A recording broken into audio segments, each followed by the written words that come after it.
Okay, hello everyone. Thanks so much for coming to the final talk of the day. If you stick around, there is a bonus at the end. I'll give you some links to this talk and some other bits and pieces, so really appreciate you being here. My name's Alex Young. I'm a surgeon with a degree in education and the founder of a few edtech companies, and I'm also a massive learning nerd. And what I'm going to talk to you today about is about one of the most impactful skills you can teach your people this year and improve your organization with. And now, I'm a huge fan of using immersion for learning. As you can see from the screen, one of my companies uses virtual reality. But unfortunately, we don't have the time to immerse all of you in every single aspect of learning that I'm going to touch on this afternoon. So what I'm going to do is I'm going to kick things off with a story to try and immerse you into my world as a surgeon and someone who's enthusiastic about learning. And the story is the story of the first time that I stepped onto a surgical ward for the very first time as a junior doctor. I had my shiny stethoscope, I was feeling excited because my new name badge said doctor, and I'd been through 6 years of medical school, so I was feeling pretty confident in my skills. Now, 3 hours into that first day, an emergency call went out because a patient had arrested on one of the surgical wards.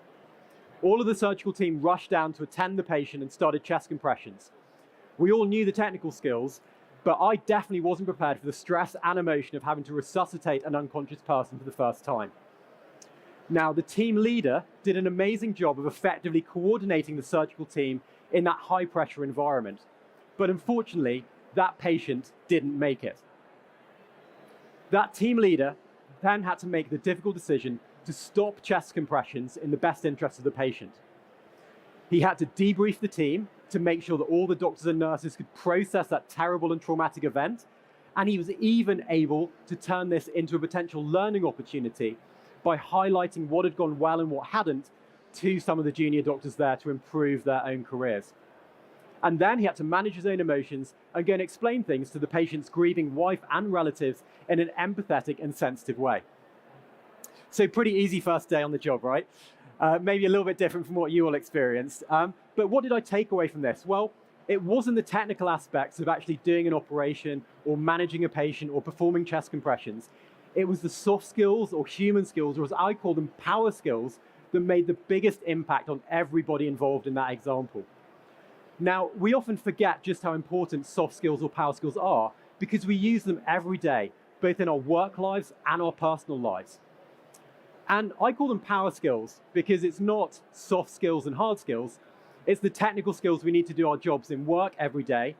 And then it's the human skills or power skills that make us better human beings and give us the power to change our lives and how our organizations operate. But the problem with power skills is they're called soft skills, but they're actually pretty hard. They're hard because people don't think they can actually be learned, and there are lots and lots of them. And so people have a difficult idea of knowing where to start. So today, because time management is itself a power skill, I'm going to focus on one skill in particular that I learned from being a surgeon, and that skill is empathy. So when we talk about empathy, what do we actually mean? Well, empathy is our ability to put ourselves into somebody else's shoes and think and feel like they do. And emotional intelligence is our ability to manage our own emotions and the emotions of others. And before we get into some of the cool learning science, I call it cool because I'm a massive nerd, I'm going to just touch on the impact of empathy as a power skill and as something that you can teach your organizations or yourself this year. So Yale University, along with Qualtrics, did a survey of over 14,000 employees across corporates in North America. And what they found from doing this survey was that organizations had leaders and people who had higher levels of emotional intelligence and were more empathetic also had better business outcomes. Business outcomes like improved employee retention, reduced employee churn, more diverse and inclusive workplaces, but also when they dove deeper into that data, they found that the cultures were also much more creative and there were higher rates of innovation.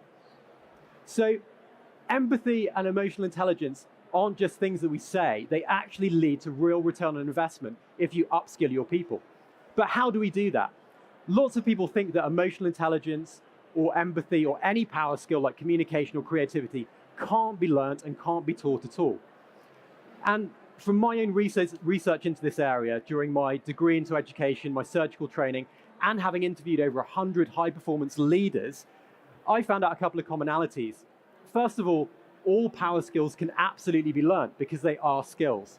And secondly, if you commit to long-term deliberate practice of those skills, just like anything else, they will change your life and how your organization operates. But how do we do that? Well, power skills and soft skills like empathy are a little bit different to your technical skills like learning how to code or learning how to be a doctor. There aren't really any exams that we do. There aren't principles necessarily that we need to memorize. A lot of this is based on experience, and reaching mastery takes time. If we look at the work of Stanford psychology professor Carol Dweck in her research into the growth mindset, she pretty much defunks any argument that things like intelligence or power skills or sporting ability have anything to do with genetics. While your genetics might give you a bit of an upstart on other people who don't have your social upbringing, if you commit to long-term deliberate practice, you'll get better very, very quickly and you'll improve. So step one in learning any sort of power skill like empathy is first to understand and have permission that these are skills and they can be learned. And a lot of time, if you think back to when you learned things like communication or public speaking, you have to understand that you as a human are able to do it just like anybody else. So often we learn things experientially by seeing someone else do something like have a difficult conversation or be empathetic with someone. And we realize actually that communication style I can adopt and I can learn it. And that's where permission comes in.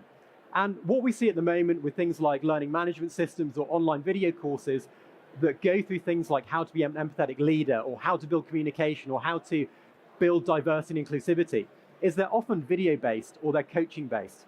And that's great, but it's only step one because it only outlines that permission step and some of the principles behind why it's important and what you can do. Step two is absolutely critical. Now, as humans, we are social animals by nature. And practicing soft skills is scary because we don't like to be judged. We feel challenged and we feel like our social capital might be impacted if things like our communication ability or our public speaking ability is criticized. So if you were to all leave, I might break down in tears, so please don't. But one thing that we really need to work on here is actually extracting who we are as people and our personalities from the skills that we are learning, like empathy or communication or creativity. And that's where safety comes in. We need to give our people a safe space to practice soft skills free from judgment so that they can make mistakes in safe, repeatable environments that are on demand. Now, just as a little anecdote from my own personal life, I challenged myself to get better at public speaking and explaining complex topics like this in simple terms to camera about 12 months ago. And instead of doing it in private, I decided to take my own advice and I started a YouTube channel. And I committed to posting one video on quite deep, nerdy learning topics every single week. And at first, I definitely didn't want to do it. I didn't want to be a YouTuber. I was worried about what people might think of me. I was very much stuck in my head. But I challenged myself, I stuck to the process, and I held what was called a beginner's mind. And that's something and a mindset that's outlined by author Shunryu Suzuki in his book, Zen Mind, Beginner's Mind. And what that basically means is, if you do anything, if you learn anything new or you do anything new, you need to be open to all possibilities behind it. And just like a child would, you need to acknowledge past experiences, but not let them hold you back and push through to learn. And so when I was learning how to explain complex topics in simple terms, I committed to positive action and publishing one video a week. And guess what happened? Well, the first couple of videos absolutely sucked, and it's embarrassing for me to go back and look at those. But week by week, I slowly got much better. And now I'm way more confident in explaining complex topics like cognitive load theory and everything else that we've heard about at this conference today in really simple terms for both learners and people like yourselves. And what I took away from this is that if you do commit to that positive action and you don't worry about what anybody else thinks, you will get better very, very quickly. And once you've mastered this and you've really decoupled who you are as a person and any judgment from what you're actually learning in those skills, you can start committing to deliberate practice of your soft skills. And this is when things get really fun. So if you want to be a little bit more empathetic, there's a couple of really great things you can do right now. So one thing you can put into practice today is the next time you have a conversation with someone, or if you are a provider and you are walking around the conference, what you can do is you can actually just, instead of trying to prospect people and get them to come to your stand or ask them what their product is, you can just say, hey, how are you doing today? Are you enjoying the conference? And you just take actual human interest in what they're saying and doing. And it's amazing how often we forget this, because we come to these events, we're extremely busy people, time is against us, and we've got our own desires and objectives. But if you put your mind into someone else's and you think, what is that person thinking right now? What are their desires? What are their needs? What do they want to get out of this? And then you activate your emotional empathy and you think how might that person might be feeling. What are their emotions that's going through their brain? Are they angry? Are they sad? Are they happy? But you're going to have most impact when you're practicing, when you combine those two pieces of empathy and you take action based on what you're interpreting from their feelings and what they're thinking. And that might be as simple as just listening to what the person has to say and then offering some value back. So for me, if you're sat there in the audience, you probably can tell I might be a little bit nervous. I'm worried about what you might think. I'm thinking, can I remember everything important I need to say? Can I give you value in what I'm talking about? And at the end of the talk, you might offer value back by applauding me or visiting our stand, which is over at L6. But going back to the point I'm trying to make here is, as soon as you start to understand that things can be learned, you can start activating your reticular activation system in your brain, and every interaction you have becomes deliberate power skills practice for empathy. So if you bump into someone at work or at home and they're an amazing communicator, or they're fearless at walking up to people and asking them questions, you can start to break down what they do and integrate it into your own practice. Now, this takes time, and this is a feedback loop. And step 4 of the process is therefore feedback. And this is something, again, we as humans are not particularly good at.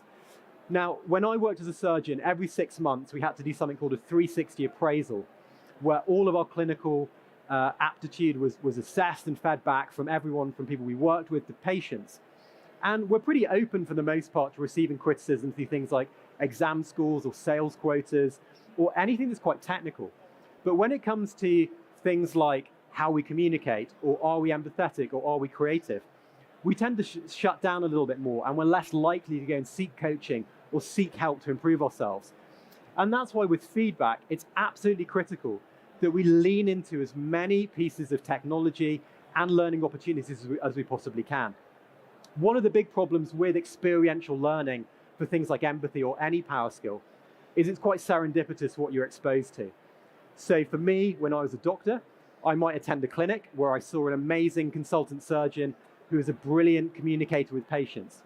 My friend might go to the same clinic on a different day with a different consultant with different patients and have a completely different experience and take away different things to reflect on and receive feedback on. And that's true in the same building, in the same business, in the same department, and is exponentially scaled when you think about different countries, different cultures. And so we really need to learn how to standardize this. And when we look at this in a little bit more detail, this is kind of the trade-off with learning anything, not just experientially. It was true when I learned how to do an operation, as it was when I learned how to be empathetic as a doctor. We either have to go for scale at the top left of the graph, where we're optimizing for getting into as many people as possible, or we're going down to one-to-one expert mentorship and coaching. And while that is excellent, provided you have well-trained teachers and coaches, it's also not very data-driven. So it can be quite subjective.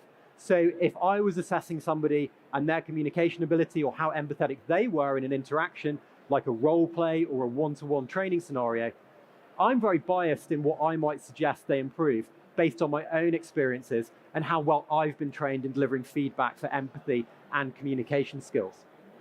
And so one of the things that I was obsessed with was how can we turn this graph pretty much upside down, and how can we bring in more data, and how can we turn this into a scenario where people can jump into repeatable experiential learning environments and actually be scored free from bias and fail and repeat in safe environments.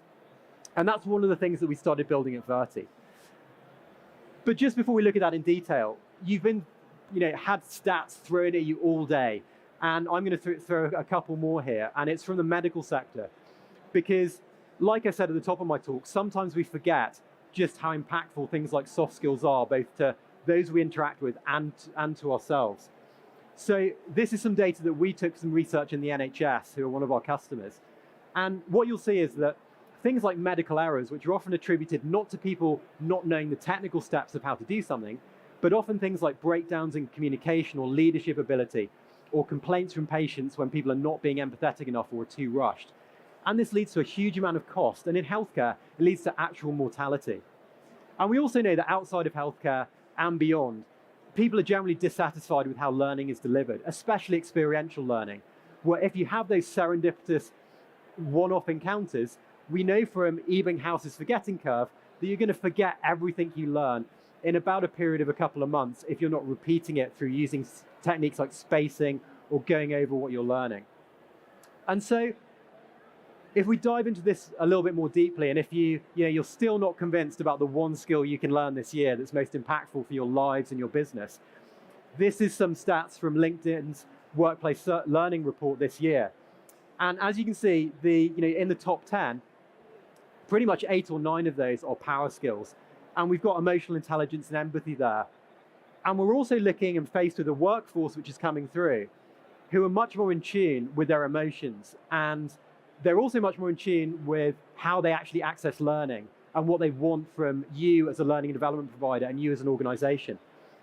And so if we then also look at some of the key things that we want to be doing this year from LinkedIn's Workplace Report, like surveying our people, understanding their needs, feeding back to them, we start to generate this kind of virtuous cycle about how we in a business can train people to be more empathetic and to teach people power skills and soft skills.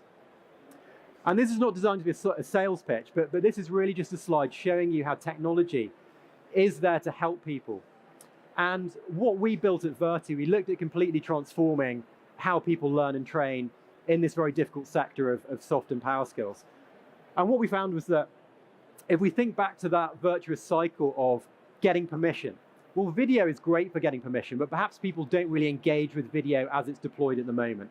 So having things like multiplayer video or interactive video or virtual reality 360 video, where you're increasing engagement, you're showing people what these human interactions look like, and you're generating that emotion within the learners that twigs something in their mind that says, yes, I can learn this, and it's also very important for me to learn this. And then we move on to the practice part, which is where AI-powered virtual humans come in, as we call them. So with this, you can actually be put into a virtual reality environment or just on your desktop or mobile, and you can practice difficult conversations or practice your empathy by speaking to somebody in a repeatable, safe environment and objectively have your scores assessed. And then we've got feedback, and feedback isn't just about how people perform in these environments, it's also feedback surveys, so we can link in real-world data, such as how people perceive their power skills to be, as well as how their colleagues feedback, and link that into a centralized analytics engine. And then the final piece of the puzzle is then live coaching on this. And this is where it becomes really exciting and really fun, and it can integrate into your own ways that you provide training right now. And all of this is not just off the shelf, it can also be used through a no-code content creation platform so that you can tailor this to your own people and your own environment depending on what you're trying to focus on. So that's just a quick overview of sort of how technology can help. And this is how that type of technology actually works.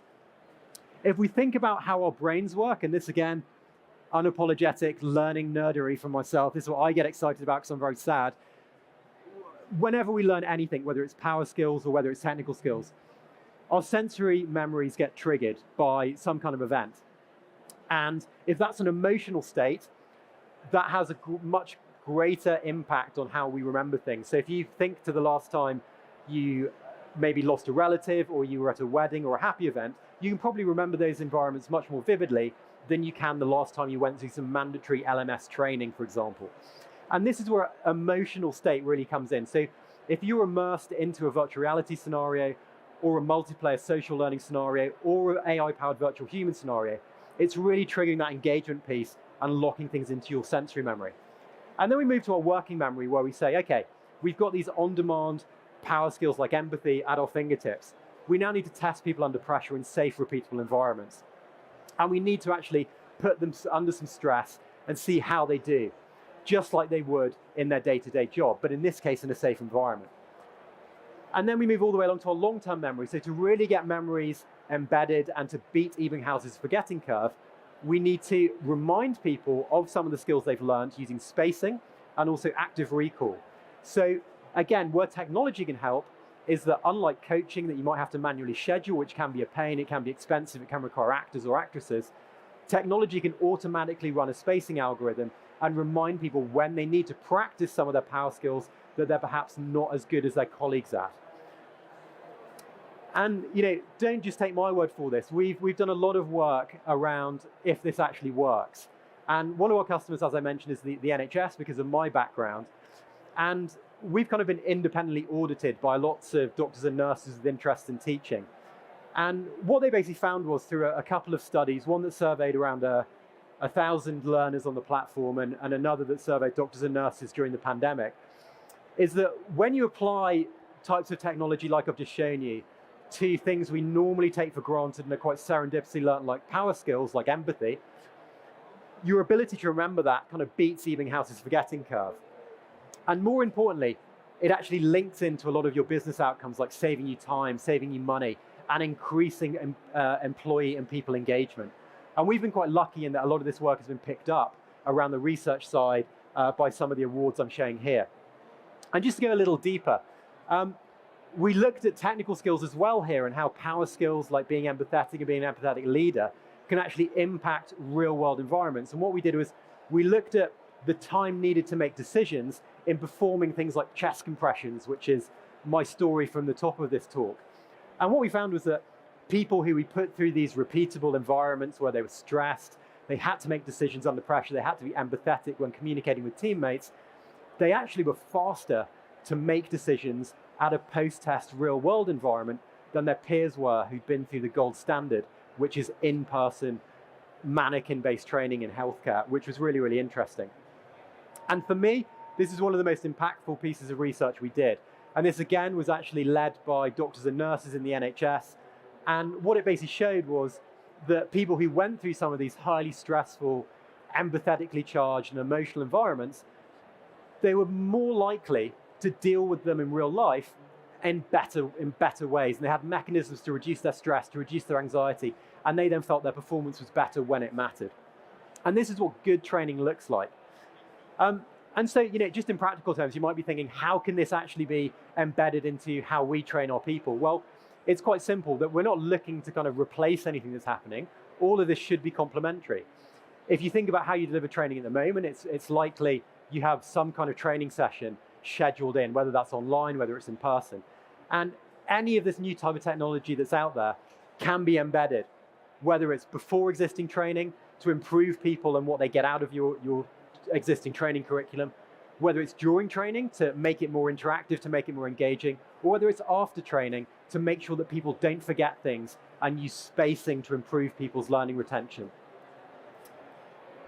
And how can you do this today? Well, you need to do a little bit of research first of all. So I'm sure all of you have been looking at many of the providers on the conference floor today.